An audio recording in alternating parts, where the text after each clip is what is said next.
భారీ వర్షాలు వరదల కారణంగా 30 మంది చనిపోతే కేవలం 15 మంది చనిపోయారని చెబుతున్నారని మాజీ మంత్రి హరీష్ రావు ఆరోపించారు. చనిపోయిన వారి సంఖ్యను కూడా ప్రభుత్వం తక్కువగా చూపుతోందన్నారు.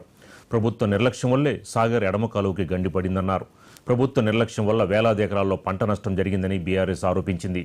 వరద బాధితులు కన్నీరు మున్నీరవుతున్నారని, నిత్యావసర వస్తువులతో సహా దస్త్రాలు, పుస్తకాలు కూడా కొట్టుకుపోయాయని, ఇళ్లపై నిలబడిన వరద బాధితులకి ఆహారం కూడా అందించడం లేదని, వరద సహాయక చర్యల్లో ప్రభుత్వ వైఫల్యం కనిపిస్తోందని, రాష్ట్రానికి ఎన్డీఆర్ఎఫ్ బృందాలను కేంద్రం ఎందుకు పంపలేదని, రాష్ట్రాన్ని ఆదుకోవడంలో కేంద్ర ప్రభుత్వం కూడా విఫలమైందని అన్నారు హరీష్ రావు.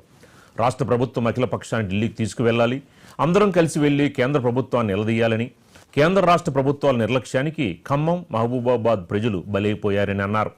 వరదల్లో చనిపోయిన వారి కుటుంబాలకి 25 లక్షల రూపాయలు ఇవ్వాలని, నష్టపోయిన వారికి తక్షణమే 2 లక్షల పరిహారం ఇవ్వాలని అన్నారు.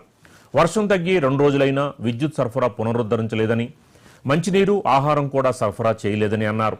వరద బాధితులకి 5 కిలోల బియ్యం ఇస్తే ఎలా వండుకుంటారో అని హరీష్ రావు ప్రశ్నించారు. ఆదుకోండి, ఈ ప్రభుత్వాన్ని నిద్రలేపండి అని చెప్పి వాళ్ళు చెప్తా ఉన్నారు. 2 లక్షల రూపాయల కనీస ఆర్థిక సాయం అందించాలని చెప్పి కూడా మేము ప్రభుత్వాన్ని డిమాండ్ చేస్తా ఉన్నాం. కనీసం ఇంత భోజనం ప్యాకెట్లన్నా పంపాలి కదా. మీరు బియ్యం ఇస్తే వండుకునే పరిస్థితి లేదు. ఇంట్లో దాదాపు 1 అడుగు మోకాలు లోతు బురద ఉన్నది. ఇళ్లలో నీళ్లు ఏవైతివి, ఆ బురదను తీసుకోవడానికి వాళ్ళు నానా తంటాలు పడుతున్నారు. కట్టుకోవడానికి బట్టలు లేవు, కరెంటు లేదు, నీళ్లు లేవు. బియ్యం 5 కిలోలు ఇచ్చిపోతే వాళ్ళు ఎట్లా వండుకోవాలి, ఎట్లా తినాలి?